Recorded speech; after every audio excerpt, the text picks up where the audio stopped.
கஷ்டம்லாம் தீர்ந்துடும். அருமையான நூல். வீட்டில் வச்சு பூஜை பண்ணோம்.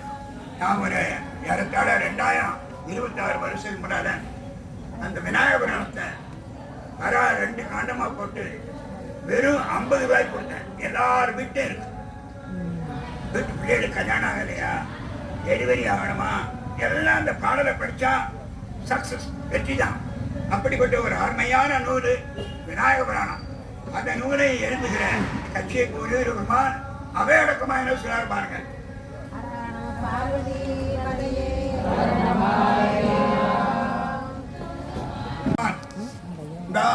பூர்ணாவ சுவாமி கோயில்ல கும்பாபிஷேகம் நடந்திருக்கு. கம்பீரமா விநாயகர் வெளியே இருக்கிறார். அழகா இருக்கு. இந்த சிற்ப நூல் படி விநாயகரை அழகா வச்சிருக்காங்க. ரொம்ப அற்புதமா இருக்கு. அதே சமயத்துல நம்ம வீட்டுல பொங்கல் விடுவோம். பொங்கல் விடும் போது அந்த இலையில சாணத்துல பிள்ளையார் வைக்கிறோம். அங்கேயும் வந்துருக்காரு, இங்கேயும் அழகா பிள்ளையார் இருக்காரு. நம்ம வீட்டுல இருக்கிற அந்த சாணத்திலேயே பிள்ளையார் வந்துடுறாரு. பச்சலா இப்படி ஒரு கடவுள் நமக்கு கிடைச்சிக்கா பாருங்க. மீனாட்சிபுரத்துல ஜங்ஷன்ல மீனாட்சி வரும். அந்த ஒரு வீட்டுல நான் ஒரு மகனுக்கு பெண் பார்க்க போயிருந்தேன். அவங்க பூஜை ரூம்ல கூப்பிட்டாங்க. உள்ள போய் பார்த்தேன். ஒரு அழகான சாண பிள்ளையாரு 3/4 அடிக்கு வளர்ந்துருக்கு. தும்பிக்கை இருக்கு. ஆச்சரியமா இருக்கு. ரோட்ல பசுமாடு சாணத்தை படுது. மறுநாள் பார்த்தா பொழுது எழுதுது. ஆனா நம்ம தாய்மார்கள் வீட்டில் வச்சுக்கிற அருமையான அந்த சாணத்துல விநாயகர் வரார். ஆக சிற்பநூல் வழியில் செய்த சிற்பநூல் வழியில் செய்த சிற்பநூல் அதே வழியில் செய்த அந்த பிரம்மம் அதே சமயத்தில் சிற்பம் சாரா. இந்த யாருடைய சபதி இல்லாம வீட்டே தாய்மார்கள் வயக்காட்டில் நெல் இழக்கும் போது அங்க ஒரு சாணத்தில் வைக்கிறாங்க. அங்க சாமி வந்துடுறாரு. ஆக சிற்பஞ்சாரா ஒரு பொருள் உண்மையும் புண்ணியம் செய்வார். அந்த சின்ன சிற்பத்திலையும் சாமி பிள்ளையார் வந்துடுறார். ஆக சிற்பத்தில் இருக்கிற பிள்ளையாருக்கும் அருள் பாலிக்கிறார். சிற்பநூல் வழி இல்லாம வீட்டை சாணத்தில் வச்ச பிள்ளையாருக்கும் அருள் புதிக்கிறார். அதுபோல என்னுடைய நூல் அற்புத பூஜை கொள்ளும் அவன் புகழ் நிறைதலால நான் செய்த பாட்ட அவன் புகழ் நிறைஞ்சிருக்கிறதுனால மக்கள் அதை ஏற்றுக்கொள்வார்கள். எதை போல சாணத்தில் உள்ள பிள்ளையாரை ஏற்றுக்கொள்வது போல இன்னும் ஒரு அருமையான பாட்டை நம்முடைய கட்சி இப்போ முறிவுரை வருமான் விநாயகபுரான அவையடக்கல அது அடக்கத்தின் அழக பார்த்தேட சிற்ப நூல் வழியில் செய்த உருவ போல சிற்பம் சாரா புற்பொருள் உருவும் அங்கை புண்ணிய புணர்ந்து நிற்பான் அற்புத பூஜை கொள்ளும் அவன் புகழ் நிறைதலாலே இந்த 6208 பாட்டையும் அவன் புகழ நான் சொல்றேன். அதனால இதை லேசா நீங்க விட்டாதீங்க.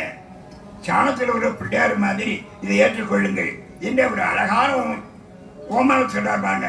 சற்பதம் தற்பதம் புடதராயன் பொருள் என்னுடைய நூலும் புனிதமாகுமே என்று ஒரு அவையடக்கத்துல நம்முடைய கட்சி புனிதமான விநாயகபுராணத்தில் சொல்லுவாங்க. அருமைப்பாட்டை பார்த்தீங்களா? அதனால பெரிய புராணத்துல ஒரு அருமைப்பாடு, திருவிழாபுராணத்துல ஒரு அவை அடக்கம், அதுக்கப்புறம் கட்சி இப்ப சிவாச்சாரியார் பாடிய கந்த புராணத்துல ஒரு அடக்கத்துல ஒரு அழகு, அதுக்கப்புறம் விநாயக புராணத்துல நம்முடைய கட்சி புனிவருப்பாடிய ஒரு அழகு, காஞ்சி புராணத்துல மாதவ சிவஞான சாமி ஒரு அவையடக்கத்தில் ஒரு அழகு, உமாபதி சிவாச்சாரிய சாமிகள் சேக்கலார் நாயர புராணத்துல ஒரு அவையடக்கத்தில் ஒரு அழகு. இப்படியே போனா எப்ப இந்த அழகு நிற்கும்? அடுத்த கேள்வி உங்களுக்கு வரும். அவை மூவியின்மையின் தோற்றிய தீதியை ஒடுங்கி மலத்துள்ளதாம் அந்த மாதிரி என்மனார் பரவர் 12 சூத்திரம். மாதவ சிவஞான சுவாமிகள் இப்போ ஒரு பெரிய உரை எழுதினார். அதாவது சமயான போத பாஷ்யம் ஒரு பக்கம். இந்த 12 அருமையான நூல்களை எழுதின யாரு? வைகண்ட சுவாமிகள். திருமணத்தில் வீதியில் விளையாடிட்டு இருக்கிறார். ஆகாயத்தில் பரஞ்சோதியார் அகசீரை பார்க்க கைலாயத்தின்னு போறாரு. கீழே பார்க்காரு. அந்த குழந்தை அதிதீவிரமான பக்குவம் அப்படியே கீழே இறங்குறாரு. அந்த மெய்கண்ட சுவாமிகள் பேர் விடுறாரு. தீட்சை செய்கிறார். அவருக்கு உபதேசம் பண்றார். ஈராண்டில் சிவஞானம் பெற்றுயர்ந்த மெய்கண்டார் நினைத்தால் 2 வயசு. திருஞான சம்பந்த பெருமான் 3 வயசு, இவருக்கு 2 வயசு. நமக்கெல்லாம் எத்தனை வயசுக்கு அப்புறம் அதுக்கப்புறம் தான் நம்ம சாமி யாருன்னு நமக்கு தெரியுது. கண்டவங்களெல்லாம் சாமி யார் நினைக்கிறேன். அந்த சாமியார் இந்த சாமியார் எவன்கிட்ட விபூதி இல்லையோ அவன்கிட்ட மதிக்கவே கூடாது. விசிறி சாமியார் அந்த சாமியார் போகிறாங்க. வேண்டே வேண்டாம். முதல்ல நம்ம யாரை மதிக்க மாட்டோம். விபூதி பூசிருக்கானா பாருங்க, போய் நெத்தினே பூசிருக்கானா பாருங்க. புறங்களை நீளம் அரைங்களை அகலம் போட்டா டோன்ட் கேர், வேண்டாம் அவங்களாம். அதனால் யாரை மதிக்கணும் தெரியணும் நமக்கு. நெத்தியில் விபூதினா நான் பள்ளிக்கூடத்தில் வேலை பார்க்கும்போது அப்படிதான். இவன் ஹெட்மாஸ்டர் வந்து விபூதி பூசினார்னா கையெழுத்தி வணக்கம் சாருமா காலையில். இல்லை ஒரு கிறிஸ்தவனோ ஒரு முஸ்லீமோ தலைமையாசிரியர் வருவாங்க, அவங்களுக்கு தான் இப்படித்தான் மேல்நாட்டு அவங்க 2 கைத்தாவே இல்லை அவங்களுக்கு. நமக்கிட்ட கைகால் கூப்பி சொல்லியிருந்தார். மேல்நாட்டுக்கார பைகளுக்கு வெறும் அநாகரிகம், பண்பாடு வச்சத இப்படிங்க என்ன இந்த மாதிரி தேவையே இல்லை. நான் அப்படி செஞ்சு காட்டினேன் வேலை பார்க்கும்போது. ஏதோ ரொம்ப வெறி எனக்கு உண்டு அந்த காலத்திலே. மாணவர்களும் என் மேலே பிரியமாக இருப்பாங்க. கணக்கு நல்லா சொல்லி கொடுப்பேன், பைசா வாங்க மாட்டேன். ஆனால் கணக்கில் எவன் சரியாக போடலையோ 3வது மத்தியானம் காலையில் 3வது பீரியடு கணக்கு பீரியட் இருக்கும். இந்த பேர் என்ன செய்வான், 2வது பீரியட் ஐஸ்லாம் வாங்கி தின்னுட்டு ஒரு பார்பர் ஷாப்பில் போய் கொஞ்சம் போல பவுடரை பூவி பிச்சுக்குமா. நான் 3வது போய் அழகா பூவி பிச்சுக்கேன் பாரு, ஹோம்ஒர்க் போடலையா நாளைக்கு போட்டுவான், தட்டி கொடுத்துருவேன். அதனால் பயகையில் ஏமாத்துறதுனால ஏமாற்றுவான். அதனால் அப்படின்னு பாடு பெரியவர்களே, அது மாதிரி நம்முடைய வாழ்க்கையில் ரொம்ப கவனமாக இருக்கணும். இப்படி 12 சூத்திரத்தினால ஆசிரியர் மெய்கண்ட தேவர் நமக்கு அழகான நூலை செய்தார். செய்துட்டு அவையடக்கம் என்ன சொல்றாருப்பாங்க, தம்மை உணர்ந்து தமையுடைய தன்னுணர்வார் எம்மை உடைமை எமைகளார்.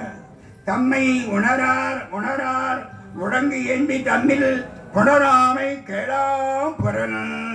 நம பார்வதி பதையே ரகர மகாதேவா. தம்மை உணர்ந்து தம்மையுடைய தன்னுணர்வா. நாமெல்லாம் நான் எனது அகப்பற்று புறப்பற்று 2ஐ விடணும். இந்த 4 அகங்காரம் இருக்கவே கூடாது. ஈகோ ஈபாங்க அந்த 4 அகங்காரம் இருக்கக்கூடாது. தம்மை உணர்ந்து நமக்கு எஜமானன் சிவபெருமான் தான். எப்போதும் மீளா அடிமை சுந்தர பாடுறார். மீளா அடிமை உமக்கே ஆளாய். எப்பவும் உனக்கு நான் அடிமை தான் பாரு. நம்ம சைவ சமயத்தில் முத்தி பேர் அடைகிற சமயத்திலையும் சிவபெருமானுக்கு நம்ம அடிமை தான். முத்தி பேர் அடைஞ்சு சிவலோகத்தில் இருக்கிற சமயத்திலும் சிவபெருமானுக்கு நம்ம அடிமை.